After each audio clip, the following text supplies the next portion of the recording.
সাধাৰণতে তোমাৰ এইটো মনত কি বুলি ক'ব? কোনোবাই ক'ব বি, কোনোবাই ক'ব 13। সেই একেদৰে এতিয়া এইটোক কি বুলি ক'ব? বি ক'ব, কাৰণ ইয়াৰ আগত আৰু পিছত দুটা লেটাৰ আছে। সেইকাৰণে এইটো কনফাৰ্ম হ'ম যে এইটো বি। আমাৰ জীৱনতো কিছুমান প্ৰয়োজনীয় কথা আছে। আমি যেতিয়া 4জন নেগেটিভ মানুহৰ লগত ঘূৰা ফুৰা কৰিম, তেতিয়া 5 নম্বৰ নেগেটিভ মানুহ তুমি হ'বা। এই একেদৰে তুমি যেতিয়া 4জন নিচাখোৰ মানুহৰ লগত ঘূৰা ফুৰা কৰিবা, তেতিয়া 5ম নম্বৰ নিচাখোৰ তুমি হ'বা।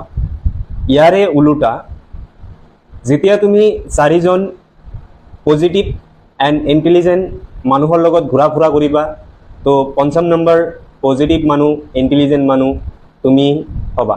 কথা এটা আছে, সৎ সংগতে সৎ সবাস আৰু অসৎ সংগতে সৰ্বনাশ।